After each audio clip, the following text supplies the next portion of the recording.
I'm now remembering Lisa over the over on the mic saying, "And the mountain comes down, and now you run. That's right. It's coming for you." Sorry. And everybody's looking around like, okay, they did it though, and the reaction really holds up, and it works with the visual effects. They didn't really know what they were reacting to. We just had a spot off in the distance that we knew we were going to put the mountain, and it was one of those kind of things where everybody just kind of takes on faith that, okay, yes, there's going to be an exploding mountain back there eventually. Hi, I'm Hanelle Culpepper, and I directed the finale block of Season 2 of Paradise. Hi, I'm John Weckworth, and I am Visual Effects Supervisor on Paradise Season 2. And we're here to talk about making the Paradise Season 2 finale, Exodus, on the process.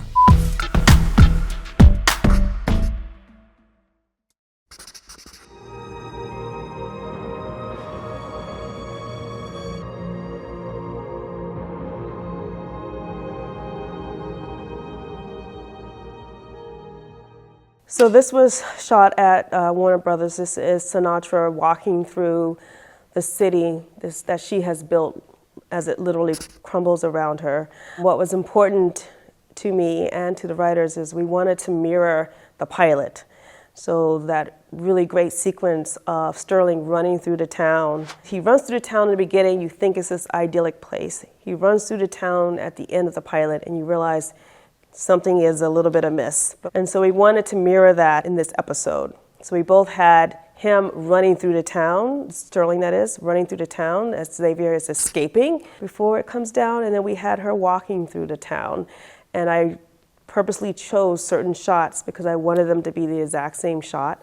I also loved the reveal in the pilot when you saw all those horses, those toy horses, that it was there because that was something that was important to her son. And I was like, okay, we have to end this walking bit with her at that horse. And that's where I want her son to greet her and take her hand. And then they walk off into the sun together. And then we flare it out and you go to white. One thing that was really important in this as well is the sun. There's the fake sun in Paradise, and there's contrasting with the people who've been living in a bunker coming out and coming into the real sun and feeling that warmth on their hands and on their faces. And so I remember that the direction she had to walk, because of when we shot it, the sun is in front of her.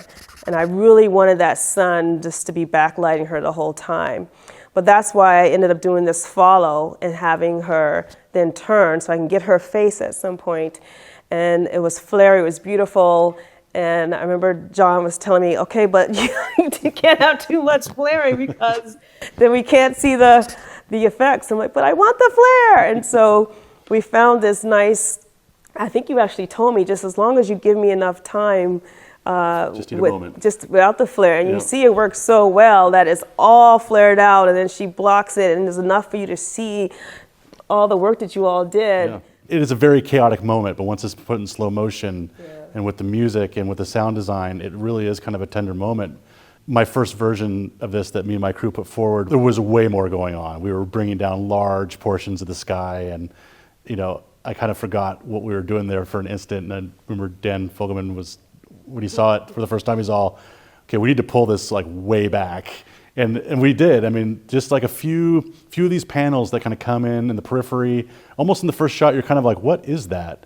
And by the time we get to that side profile, you see, okay, no, this is the whole city that she has built coming around her. And I think something about just the cinematography, the way it all came together for this particular shot where she turns around, and every once in a while, like, all the departments are kind of firing on all cylinders, and it all just kind of comes together.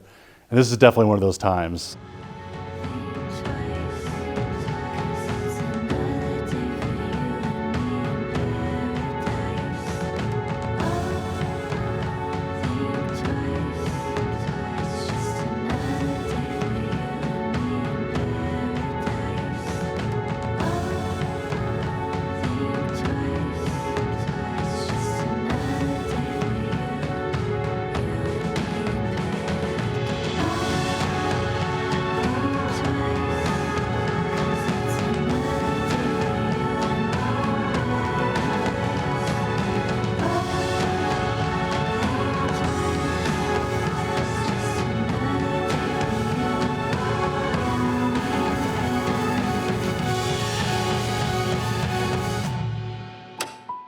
This is one of the final shots where we do this pullback to end up back at Alex.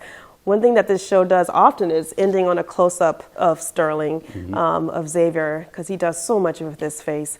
And so in the script it was written that it pulls back from the campsite to reveal the 100,000, I think it said, thousands of refugees, pull back over the smoldering remains of paradise, past the mountains, the suburbs of Denver, then through the city of Denver, then finally you find yourself at the airport, at the horse, and then we go through layers and layers of ground to finally get into the bunker.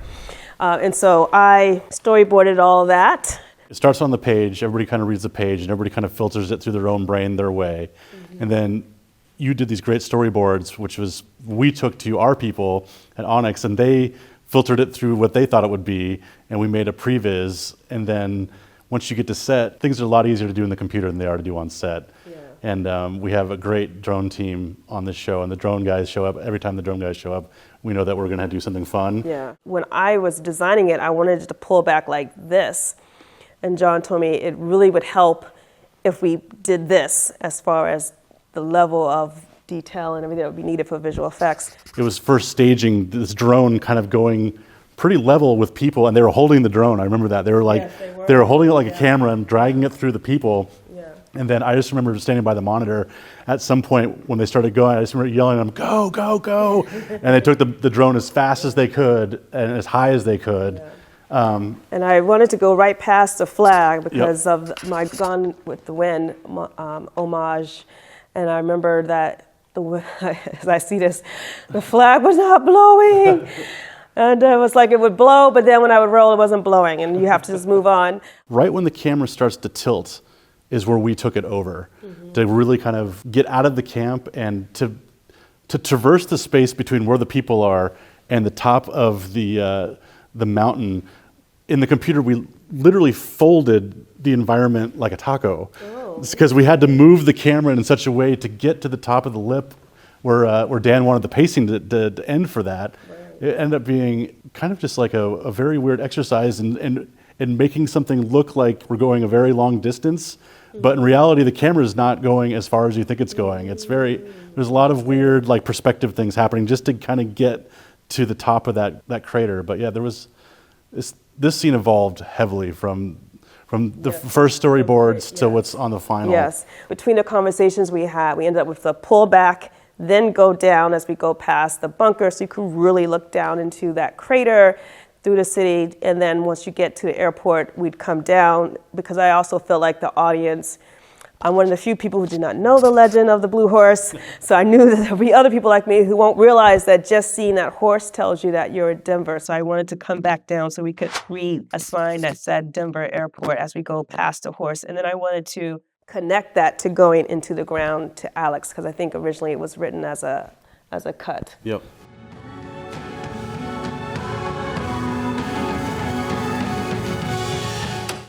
Alex was something that was being designed, I don't even know when it began. When I started on my block, the shell was already there, made of wood. And what was cool is, even though Alex was already built when I started, still there was a lot of thought going into what does it look like. And so I remember sitting with Yasu, and we were looking at the lights, and they weren't symmetrical, and he was like, they're not symmetrical. I'm like, we have time, let's make it symmetrical. I agree. And so that's why you have the 4 and the 1, so it's symmetrical.